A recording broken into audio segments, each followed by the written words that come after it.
This channel does not promote any violent, harmful, or illegal activities. All content provided by this channel is meant for an educational purpose only.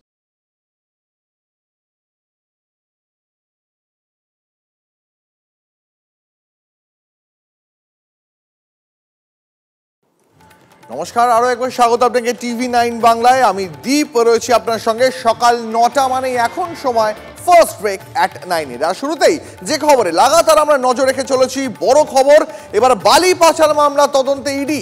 সাত সকালে রাজ্যের একাধিক প্রান্তে ইডির হানা। ঝাড়গ্রামের গোপীবল্লভপুরে ব্যবসায়ী শেখ জাহিরুল আলীর বাড়িতে ইডির আধিকারিকরা। জাহিরুল বালি খাদানের সঙ্গে যুক্ত এমনটাই খবর। সুবর্ণরেখা নদীর ধারে জিডি মাইনিং সংস্থার অস্থায়ী অফিসেও ইডি। বেহালায় জেমস লং সরণি সেখানকার বেসরকারি সংস্থার অফিসেও হানা দিয়েছেন কেন্দ্রীয় তদন্তকারীরা। রিজেন্ট কলোনিতে বিমা কর্মীর বাড়িতেও তদন্তকারীরা। এই মুহূর্তে আপনাদের একসঙ্গে সব জায়গার ছবি দেখাবো। টিভি9 বাংলায় এক্সক্লুসিভলি দেখাচ্ছি সেই ছবি। সকাল থেকে ভোর থেকে সেই ছবি আপনাদের টানা দেখিয়ে চলেছি। বালি পাচার মামলা তদন্তে এই প্রথমবার রাজ্যের নানা জায়গায় একযোগে ইডির হানা। ঝাড়গ্রাম থেকে শুরু করে বেহালা, সেখানেও ইডি আধিকারিকরা পৌঁছেছেন। বেহালা জেমস লং সরণি বেসরকারি সংস্থার অফিসে, সেখানেও ইডি আধিকারিকরা। এই মুহূর্তে আপনাদের একসঙ্গে তিন জায়গার ছবি দেখাচ্ছি। ঝাড়গ্রামের ছবি দেখাচ্ছি, পাশাপাশি রিজেন্ট কলোনির ছবি দেখাচ্ছি, সেখানেও পৌঁছে গেছেন তদন্তকারীরা। এর পাশাপাশি দেখাচ্ছি বেহালার ছবিও। কেন্দ্রীয় বাহিনীর কড়া সুরক্ষা বলয়ের নজরদারিতে চলছে ইডির আধিকারিকদের তল্লাশি। আমাদের সঙ্গে আমাদের প্রতিনিধিরা রয়েছেন, সরাসরি লেটেস্ট আপডেট জানবো। আমাদের সঙ্গে আমাদের যে প্রতিনিধিরা রয়েছেন আমি এক এক করে প্রত্যেকের সঙ্গে আপনাদের পরিচয় করাবো। আমাদের সঙ্গে সুজয় রয়েছেন, আমি সুজয়ের সঙ্গে কথা বলবো। আমাদের সঙ্গে সৌভিক রয়েছেন, সৌভিকের সঙ্গে কথা বলবো। পাশাপাশি আমাদের সঙ্গে মহাদেব রয়েছেন এবং রয়েছেন সায়ন্ত, প্রত্যেকের সঙ্গে কথা বলবো। তবে শুরুতেই আমি একবার সুজয়ের কাছে চলে যাবো। সুজয়, যেমনটা তুমি একটু আগে জানাচ্ছিলে যে সাইকেলের মিস্ত্রি থেকে বালি সাম্রাজ্যের সম্রাট, মাত্র গত কয়েক বছরই নাকি শেখ জাহিরুলের রকেট গতিতে উত্থান হয়েছে। কিভাবে এখনো পর্যন্ত ইডির আধিকারিকরা কি মনে করছেন যে শেখ জাহিরুল কিভাবে এতটা উপরে উঠে এলেন যে তার বাড়ি এত সুন্দর? তুমি যেমনটা বলছিলে যে খুব নিম্ন মধ্যবিত্ত একটা এলাকায় একটা কার্যত প্রাসাদপম বাড়ি। দেখো, আমি কিছু সময় আগেই সকালেই দ্বীপ দেখিয়েছি যে শেখ জাহিরুলের বাড়ি, যেখানে প্রথম ইডি টিম ঢোকে। আর আমি রয়েছি এবার শেখ জাহিরুলের বাড়ি থেকে মাত্র 500 মিটার দূরে। আমার সহকর্মী সুমন যেখানে রয়েছে জিডি মাইনিং সংস্থা, সেই জিডি মাইনিং সংস্থার এই ঝাড়গ্রামের যে অস্থায়ী অফিস, সেই অস্থায়ী অফিসের সামনে। এই অফিসটিও অন্য যে জায়গাগুলি, অন্য স্থানগুলির মতোই সিআরপিএফ জওয়ান যারা রয়েছেন তারা সম্পূর্ণভাবে ঘিরে রয়েছেন। তার কারণ ভেতরে ইডি অফিসাররা তদন্ত করছেন, তল্লাশি চালাচ্ছেন।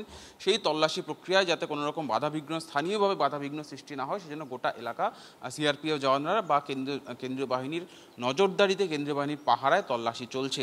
যে প্রশ্নটা করলে যে আরও একটা বিষয় তোমায় জানাই যে এই জিডি মাইনিং সংস্থার সঙ্গেই কিন্তু এই জাহিরুলের একেবারে যোগ রয়েছে, সেটাই ইডি দাবি করছে।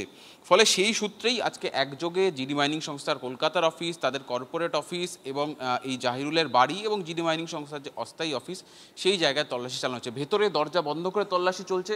ভেতরে এখানে যে সমস্ত তারা হিসেব মেনটেন করতো, তারা যে হিসেব রাখতো, সেই হিসেবগুলি খতিয়ে পরীক্ষা করছেন ইডি অফিসাররা। একই সঙ্গে এখানে যে ডিজিটালি যে ডেটাবেস রাখা হয়, অর্থাৎ কম্পিউটার বা ল্যাপটপ যেটাই থাকুক, সেখান থেকেও তারা ডেটা এক্সট্র্যাক্ট করছেন, অর্থাৎ তথ্য অনুসন্ধান করছেন। এবং সেই তথ্য তারা সন্ধান করে এখান থেকে ডেটা এক্সট্র্যাক্ট করে নিয়ে যাওয়ার পর তারা সেগুলি ইডি দপ্তর অর্থাৎ সিজে কমপ্লেক্সে গিয়ে সেগুলি পরীক্ষা করবেন। অর্থাৎ এখানে কোথায় কি দুর্নীতি রয়েছে, কিভাবে দুর্নীতি রয়েছে, সেই দুর্নীতির জালটা বের করার চেষ্টা করবেন। এবং গোটা রাজ্যেই কিন্তু এই বালির দুর্নীতি ছড়িয়ে রয়েছে। যেমন কয়লা, ঠিক সেরকম ভাবেই বালির দুর্নীতি রয়েছে। এবং দীর্ঘদিন ধরে অভিযোগ উঠছিল যে বালির দুর্নীতির ক্ষেত্রে তদন্ত হচ্ছে না। অবশেষে ইডি এই বালির দুর্নীতিতেও তদন্তে নামলো। একেবারে আমরা সেই খবরে নজর রাখবো। সুজয় আমাদের সঙ্গে থাকো। একটু কল্যাণীতে নজর রাখতে হবে, তার কারণ সেখানেও ইডি হানা দিয়েছে। ব্যবসায়ী ধীমান চক্রবর্তী, তার বাড়িতে পৌঁছে গেছেন ইডি তদন্তকারীরা। জিডি মাইনিং এর ডিরেক্টর এই ধীমানও, সিআরপিএফ জওয়ানরা সেই বাড়ি ঘিরে সেখানে অভিযান চালাচ্ছেন। আমাদের সহকর্মী মহাদেব আমাদের সঙ্গে রয়েছেন। এই মুহূর্তে ছবিটা ঠিক সেখানে কি দেখাবেন মহাদেব? দেখো কিছুক্ষণের জন্য কিন্তু তদন্ত প্রক্রিয়া বন্ধ রয়েছে। তার কারণ হচ্ছে ইডির আধিকারিক তিনি অসুস্থ হয়ে পড়েন, তারপরে তাকে নিয়ে যাওয়া হয় কল্যাণী জওহরলাল নেহরু মেডিকেল হাসপাতালে, সেখানে তার এই মুহূর্তে চিকিৎসা চলছে। কিন্তু বাড়ির সামনে কিন্তু রয়েছে নিরাপত্তা রক্ষী অর্থাৎ সিআরপিএফ আধিকারিক কর্মীরা, তারা রয়েছেন এখানে। এখনও পর্যন্ত বলা যেতে পারে যে বালির খাদানের কথা বলা হচ্ছে অর্থাৎ জিটি মাইনিং প্রাইভেট লিমিটেডের কর্ণধার ধীমান চক্রবর্তীর বাড়িতে কিন্তু সাত সকালে হানা দেয় ইডির আধিকারিকরা। দুজন আধিকারিক এবং 5 জন সিআরপিএফ কর্মী তাদেরকে সঙ্গে নিয়ে তারা হানা দেয় এবং সকাল থেকেই তাদেরকে জিজ্ঞাসাবাদ প্রাথমিক পর্যায়ে শুরু হয়। এবং প্রাথমিক পর্যায়ে যে জিজ্ঞাসাবাদ শুরু হয় যে কীভাবে এই বালি উত্তোলনের টাকা তার ব্যাংক অ্যাকাউন্টে একাধিক পরিমাণ টাকা বেড়েছে, কীভাবে তার বিলাসবহুল জীবনযাপন, সমস্ত বিষয় কিন্তু জানার চেষ্টা করছেন এবং টাকার উৎস কী, মূলত টাকা কীভাবে তার পরিমাণ বেড়েছে, সমস্ত বিষয় জানতেই কিন্তু ইডি আধিকারিকরা তার বাড়িতে হানা দিয়েছিলেন। এবং জিজ্ঞাসাবাদ শুরু করতে প্রাথমিক পর্যায়ে জিজ্ঞাসাবাদের পরপরই কিন্তু অসুস্থ হয়ে পড়েন ইডির আধিকারিক। বুঝতে পেরেছি মহোদয়, নজর রাখো, পরবর্তীতে আবার তোমার থেকে আপডেট নেবো। এবার একটু বেহালার দিকে নজর রাখতে হবে, তার কারণ বেহালায় জেমস লং সরণিতে জিডি মাইনিং এর যে অফিস রয়েছে সেখানেও পৌঁছে গেছেন ইডির আধিকারিকরা ভোর থেকে, সেখানেও চলছে তল্লাশি। আমাদের সহকর্মী রয়েছেন সেখান থেকে কথা বলবো সরাসরি, সৌভিক আমাদের সঙ্গে রয়েছেন। সৌভিক, আমরা যে ছবি একদম ভোর থেকে দেখতে পাচ্ছিলাম যে জিডি মাইনিং এর যে অফিস রয়েছে সেই অফিস কেন্দ্রীয় বাহিনী সেই অফিস ঘিরে রেখেছে এবং ভিতরে ইডির আধিকারিকরা তারা তল্লাশি চালাচ্ছেন। এখনো পর্যন্ত কিছু উদ্ধার করা গেল কি? দেখো, এখনো কিন্তু সেই তল্লাশি অভিযান চলছে এবং তোমাকে জানিয়ে রাখি এটা হচ্ছে জিডি মাইনিং প্রাইভেট লিমিটেড। তুমি দেখতে পাচ্ছ সেই বোর্ড কিন্তু লাগানো রয়েছে 347 সন্তোষপুর রোড, এবং এটা হচ্ছে বরিশা, বেহালা বরিশা। এখানেই কিন্তু এই জিডি মাইনিং এর অফিস প্রায় 11 বছর ধরে, 2011 সাল থেকে এই অফিস রয়েছে। এবং যেমনটা জানা যাচ্ছে সূত্র মারফত, এই কোম্পানির মাধ্যমেই কিন্তু যেসব অবৈধ বালি উত্তোলন করা হতো সেই বালিগুলোকেই কিন্তু বৈধ হিসেবে দেখানো হতো, অর্থাৎ সরকারি বালি হিসেবে দেখিয়ে সেই বালি পাচার করা হতো। এবং সেই অফিসেই কিন্তু ইতিমধ্যে তল্লাশি অভিযান চলছে, যদিও একটু বেগ পেতে হয়েছে তল্লাশি যারা চালাচ্ছে, কারণ এই যে বাড়িতে এই বিল্ডিংটি দেখানো হচ্ছে এই বিল্ডিং এ কিন্তু ইলেকট্রিসিটি কিছুক্ষণ আগে চলে গেছে, তার জন্য ব্যবস্থা করা হচ্ছে আবার ইলেকট্রিসিটির। এবং তারপরেই কিন্তু আবার তদন্ত শুরু হবে। একাধিক জায়গায় এই বালি উত্তোলন নিয়ে কিন্তু, এই বালি অবৈধ বালি নিয়ে কিন্তু আজকে কলকাতার একাধিক জায়গায় এবং জেলার একাধিক জায়গায় কিন্তু এই ইডি তল্লাশি অভিযান চলছে। এবং সবচেয়ে গুরুত্বপূর্ণ এই জিডি মাইনিং যে প্রাইভেট লিমিটেডের অফিস, যেটা বেহালা বরিশাতে, এবং এই মুহূর্তে এখনো কিন্তু অফিসাররা তদন্ত করে যাচ্ছে এবং বাড়ি যে কজন রয়েছে সবার ফোন নিয়ে নেওয়া হয়েছে এবং তাদেরকে জিজ্ঞাসাবাদ করা হচ্ছে। এবং মূলত কিভাবে নজর রাখো, আমি আসবো তোমার কাছে। এরপরে রিজেন্ট কলোনিতে যাবো, সেখানে আমাদের সহকর্মী সায়ন্ত রয়েছেন। সায়ন্ত, যেমনটা জানা ছিল, রাষ্ট্রায়ত্ত বীমা সংস্থার এজেন্ট সঞ্জীব বয়েডের বাড়িতে হানা। সায়ন্ত, একটা প্রশ্ন জাগে যে বীমা সংস্থার একজন এজেন্ট এই সঞ্জীব বয়েড, আচমকা বালি পাচারের অভিযোগে তার বাড়িতে তল্লাশি কেন? দেখো, ইডি সূত্রে কিন্তু মূলত সেই বিষয়টি তদন্ত করে খতিয়ে দেখার জন্য আজ ভোররাতে তারা হানা দিয়েছে। এবং এই সেই সঞ্জীব বয়েডের বাড়ি, যেটা মূলত ইডি সূত্রে যেটা জানা যাচ্ছে যে এই রাষ্ট্রীয় সংস্থার বীমা সংস্থার এজেন্ট সঞ্জীব বয়েড, মূলত তার বিরুদ্ধে যেটা অভিযোগ রয়েছে যে এই বিমার মাধ্যমে, বিমার বিভিন্ন ব্যবসা বিনিয়োগের মাধ্যমে বেআইনিভাবে যে বালি খাদানে অর্থ উঠে আসতো সেইটাই বীমা সংস্থা সে ইনভেস্ট করতো এবং কালো টাকাকে সাদা করতো। মূলত এই অভিযোগই রয়েছে। সেই কারণে কিন্তু আজ এই ভোররাতে এই সঞ্জীব বয়েডের বাড়িতে রাষ্ট্রীয় বীমা সংস্থার এজেন্টের বাড়িতে হানা দিয়েছে। আরও একটা গুরুতর যে অভিযোগ রয়েছে যে হাওলার মাধ্যমে এই টাকা কালো টাকা যেগুলো বেআইনিভাবে বালি উত্তোলন বা বালি খাদান থেকে উঠে আসতো সেটা হাওলার মাধ্যমে সাদা করা হতো বা বিদেশে পাঠানো হতো। অর্থাৎ একাধিক অভিযোগ রয়েছে। এবং গত 10 বছরে কিন্তু এই সঞ্জীব বয়েডের বিরুদ্ধে অভিযোগ যে ফুলে পেঁপে উঠেছে তার সম্পত্তি, মূলত বেআইনি বালি খাদান থেকে উঠে আসা অর্থ দিয়েই তার সম্পত্তি ফুলে পেঁপে উঠেছে, না পেছনে রয়েছে অন্য কোনো কারণ, বা বীমা সংস্থার মাধ্যমে ইনভেস্টের মাধ্যমে এই বালি খাদানের টাকা বিনিয়োগ করা হতো। যাবতীয় তথ্য কিন্তু তার মানে বালি পাচারের টাকা বিমায় বিনিয়োগ করা হতো এবং হাওলার মাধ্যমে সেই বালি পাচারের টাকা বিদেশে পাঠানোরও অভিযোগ উঠছে। সায়ন্ত, আমাদের সঙ্গে থাকা আমি প্রত্যেকের সঙ্গে আরো একবার কথা বলবো। তবে এই মুহূর্তে বিজেপি নেতা জগন্নাথ চট্টোপাধ্যায় রয়েছেন আমাদের সঙ্গে সরাসরি টেলিফোন লাইনে। জগন্নাথ দা, আমরা দেখতে পাচ্ছি আজ ভোর রাত থেকে রাজ্য জুড়ে দিকে দিকে বালি পাচারের অভিযোগে অভিযান শুরু করেছে ইডি আধিকারিকরা। তারা ঝাড়গ্রাম থেকে শুরু করে বেহালা, রিজেন্ট কলোনি, একাধিক জায়গাতে একযোগে তল্লাশি চালাচ্ছেন। খুব স্বাভাবিকই আছে, কারণ এই অভিযোগগুলি তো আর অসত্য নয়।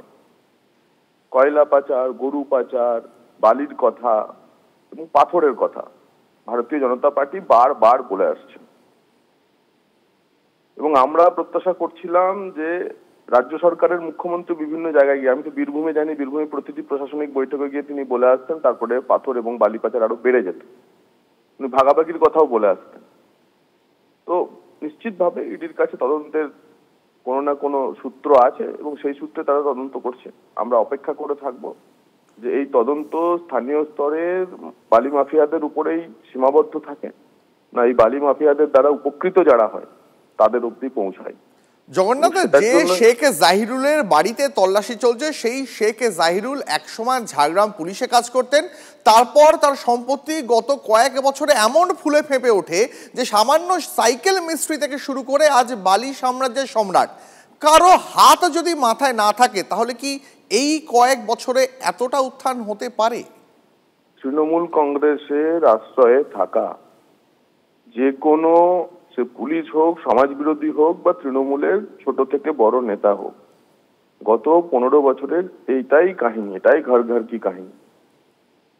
আমরা তো তার বিরুদ্ধেই লড়াইটা করছি এবং নিশ্চিত থাকুন আর কিছুক্ষণের মধ্যেই বা বলতেও শুরু করে দিয়েছে তৃণমূলের মুখপাত্ররা যে নির্বাচন আসছে তাই কেন্দ্রীয় এজেন্সি সক্রিয় হয়েছে।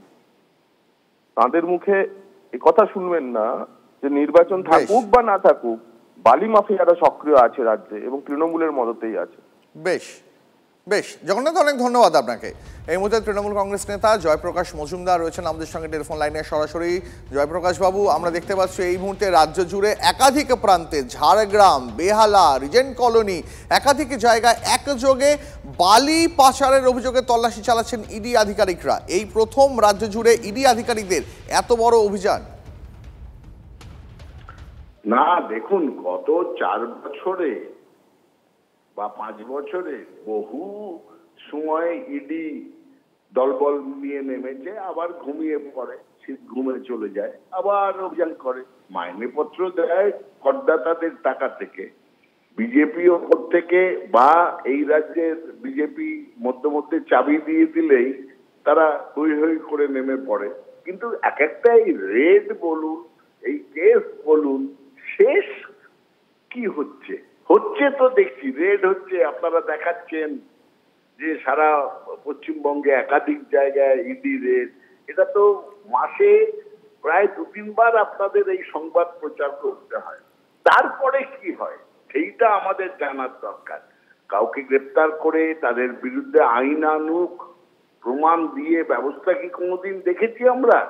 কোর্টে নিয়ে যাওয়া দেখেছি? প্রমাণ করা দেখেছি? সেসব গল্প তো নেই। গল্প শুধু হচ্ছে রেড হচ্ছে, আপনারাও দেখাচ্ছেন। খুব যদি অপরাধ করে থাকে, এটা সব শোনা যাচ্ছে নাকি বালি সঙ্গে যুক্ত যেসব কোম্পানির কথা বলা হচ্ছে, তাহলে ইডি তাদের বিরুদ্ধে ব্যবস্থা নিয়ে কোর্টে গিয়ে দোষ প্রমাণ করে শাস্তি বিধান করুন না। জনগণ তো সেটা চায়, কিন্তু সেগুলো হচ্ছে না কেন? বেশ, অনেক ধন্যবাদ আপনাকে। আপনাদের আরো একবার জানিয়ে রাখি, বালি পাচার মামলা তদন্তে এই প্রথম রাজ্য জুড়ে একাধিক প্রান্তে একযোগে ইডির হানা। 7 সকাল থেকে ইডির অভিযান শুরু হয়েছে ঝাড়গ্রামের গোপীবল্লভপুরে ব্যবসায়ী শেখ জাহিরুল আলীর বাড়িতে ইডি আধিকারিকরা। জাহিরুল বালি খাদানের সঙ্গে যুক্ত বলে সূত্রের খবর। সুবর্ণরেখা নদীর তীরে জিডি মাইনিং সংস্থার অস্থায়ী অফিসে হানা দিয়েছেন ইডি আধিকারিকরা।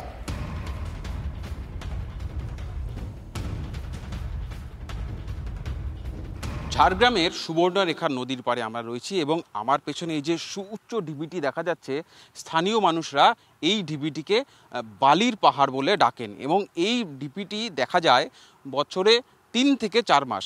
তার কারণ সুবর্ণরেখা নদী থেকে সরকারি নিয়ম অনুযায়ী 8 থেকে 9 মাস বালি তোলা যায়, সরকারি টেন্ডারের মাধ্যমে বালি তোলা যায়। অর্থাৎ সরাসরি যে আর্থ মুভারগুলি রয়েছে সেগুলি নদীতে নামে, সেখান থেকে বালি তোলে ট্রাকে ভরে এবং এখান থেকে চলে যায় সরকারি নিয়ম অনুযায়ী, যেটার মধ্যে দুর্নীতির অভিযোগ রয়েছে বলে ইডি দাবি করছে। তো এখানেও অভিযোগ রয়েছে যে এই যে বালির ঢিবি করে রাখা হয় বা স্টক করে রাখা হয়, এটাকে স্টক পয়েন্ট বলা হয়, সেই স্টকের ক্ষেত্রেও যে বালি নিয়ে যাওয়া হচ্ছে সেক্ষেত্রেও দুর্নীতির অভিযোগ রয়েছে। যে এখানেও নথিপত্র জাল করে বা সরকারি নিয়মকে বুড়ো আঙুল দেখিয়ে সরকারকে ক্ষতি করা হয়। তার কারণ সরকারের যে রেট, যে দর বেঁধে দেয় সরকার, তার থেকে অনেক বেশি দামে, দ্বিগুণ তিনগুণ দামে খোলা বাজারে বালি বিক্রি করে। ফলে যখন নদী থেকে বালি তোলা হচ্ছে তার ক্ষেত্রেও দুর্নীতি হচ্ছে, এবং যখন স্টক করে বালি বিক্রি করা হচ্ছে তার ক্ষেত্রেও দুর্নীতি হচ্ছে। অর্থাৎ সারা বছরই বালির ক্ষেত্রে একটা মোটা অঙ্কের দুর্নীতি হয়, যার তদন্তে ইডি নেমেছে, এবং সেই দুর্নীতির সঙ্গে যারা যুক্ত তাদের বিরুদ্ধে তল্লাশি শুরু হয়েছে জোর কদমে। ক্যামেরা অভিজিৎ দাসের সঙ্গে সুজয় পাল, TV9 বাংলা, ঝাড়গ্রাম। আপনাদের জানি রাখি, বালি পাচার মামলায় পশ্চিম মেদিনীপুরেও ইডির হানা। বালি ব্যবসায়ী সৌরভ রায়ের বাড়িতে তল্লাশি। ঝাড়গ্রামের লালগড়ে বালি খাদানের সঙ্গে যুক্ত সৌরভ, এমনটাই সূত্রের খবর। রাজ্য জুড়ে দিকে দিকে বালি পাচারের অভিযোগে তল্লাশিতে ইডি আধিকারিকরা। তল্লাশি পশ্চিম মেদিনীপুরেও বালি ব্যবসায়ী সৌরভ রায়ের বাড়িতে চলছে তল্লাশি।